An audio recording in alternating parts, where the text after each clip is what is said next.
Dirty Bertie. Scream! David Roberts, written by Alan MacDonald. Scream! Chapter 1. Bertie sprang out from behind the door with a blood-curdling roar.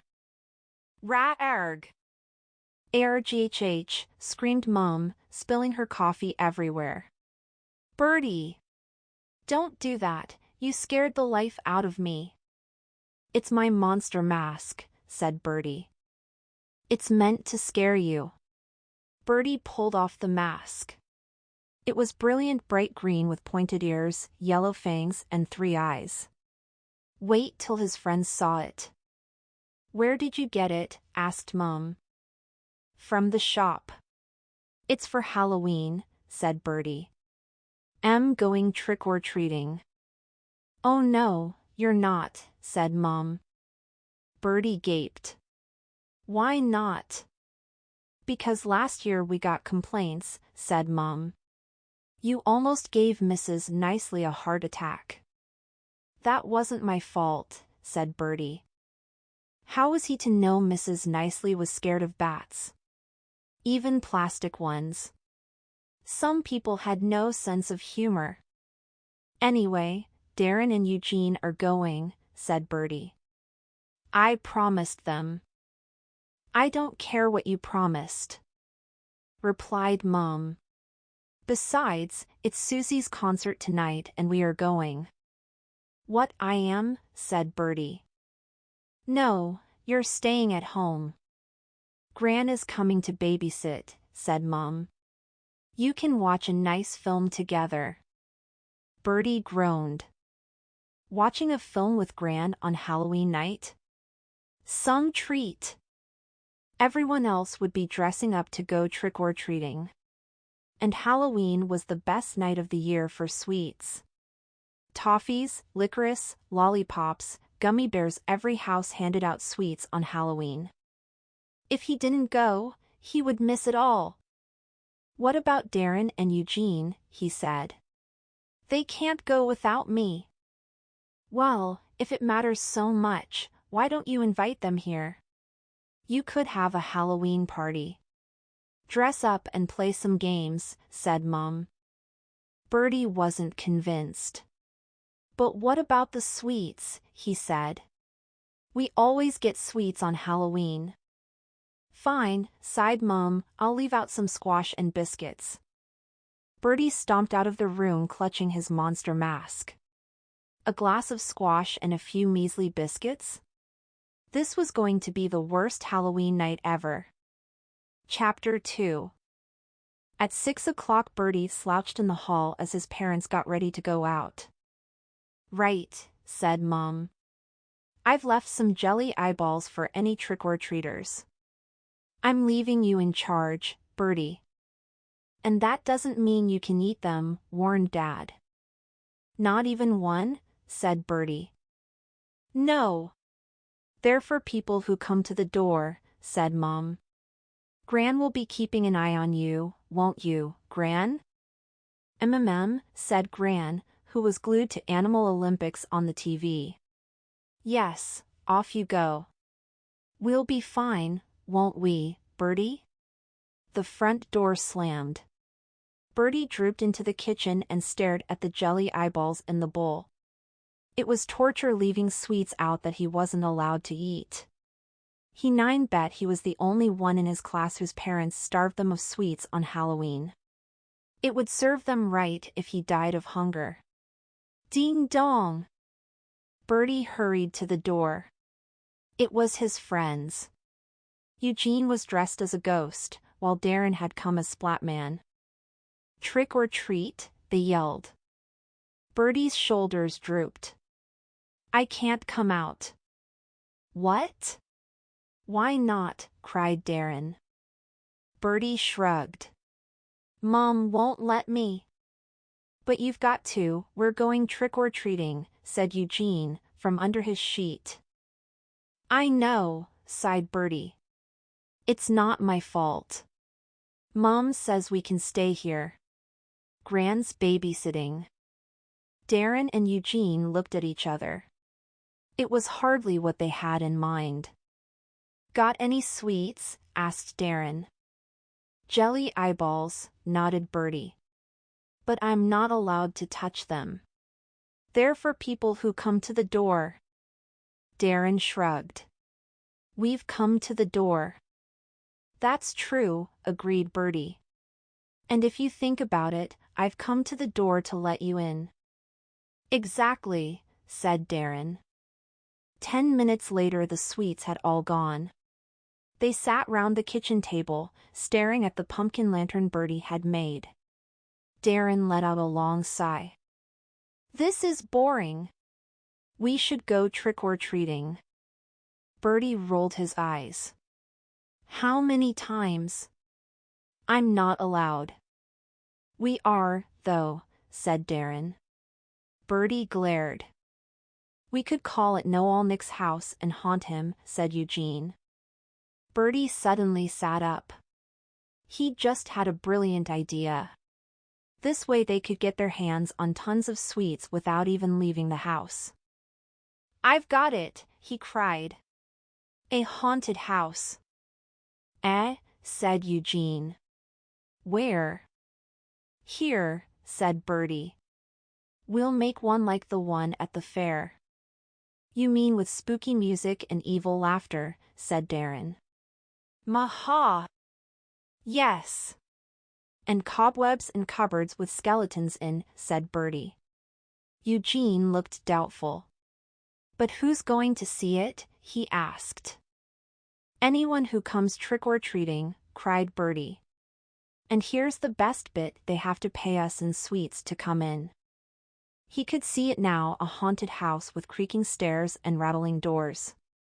Witches in the attic, ghosts in the bedrooms and zombies in the toilet.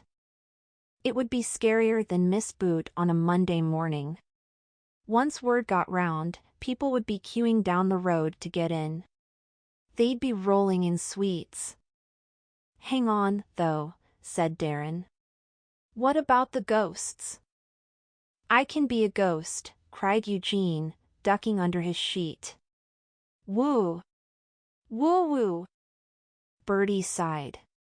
Eugene's ghost impression wouldn't frighten a 2-year-old.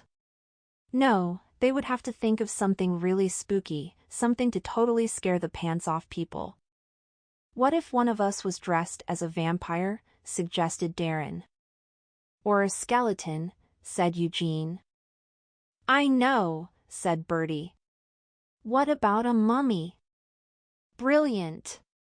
They'd been doing the Egyptians at school, and mummies were the creepiest things alive, or dead, for that matter.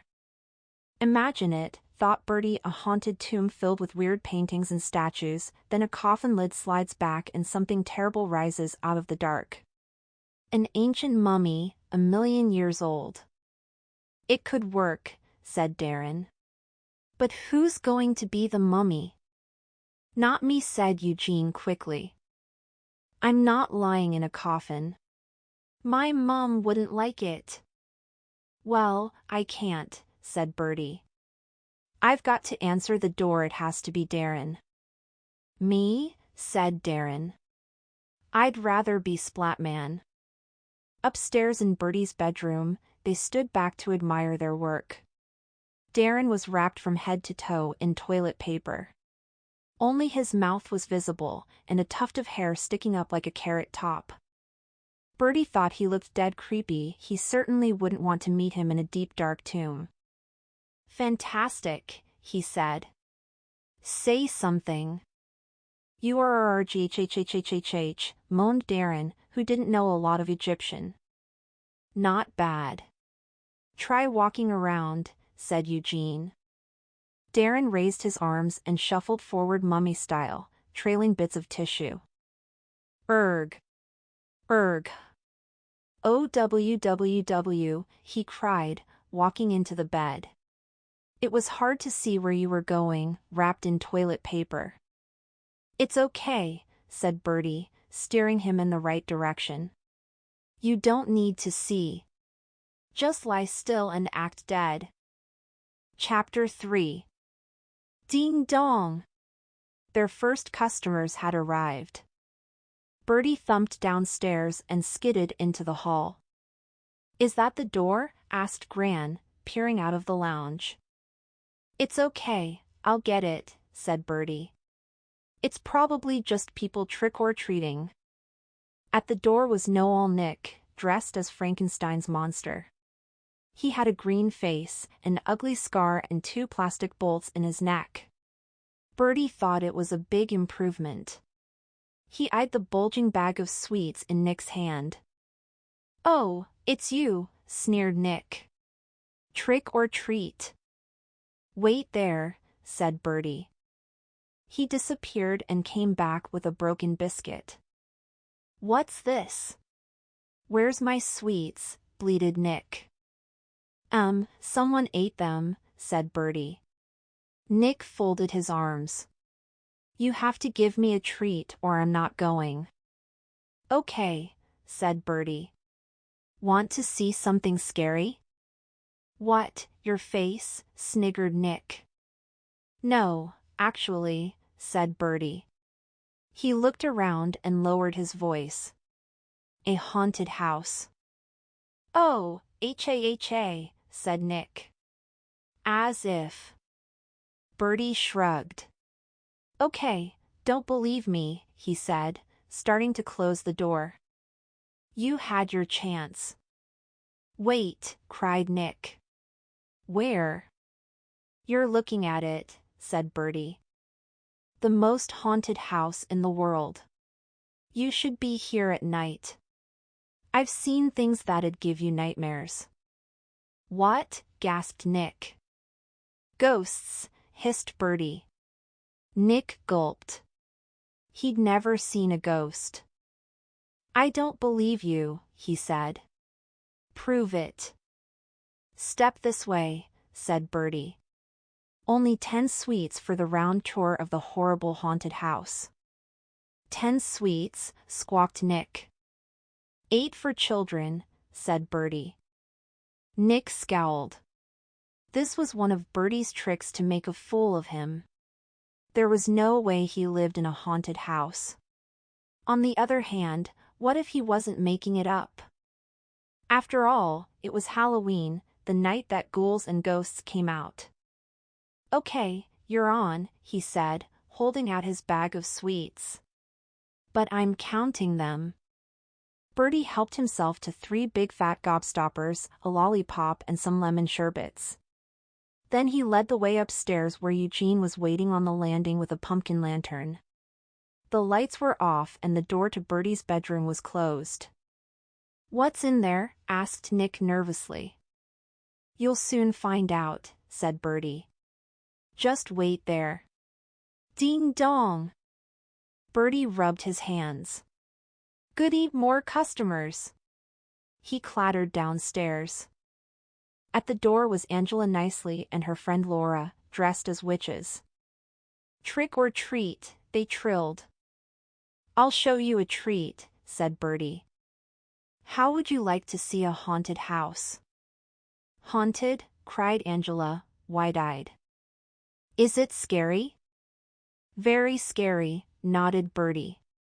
But wait, you're probably too young. I'm not. I can tie my own shoelaces, boasted Angela. Said Bertie. Okay, but it's 10 sweets each. Angela and Laura looked at each other. That was a lot of sweets. Let's, breathed Angela. Laura shook her head.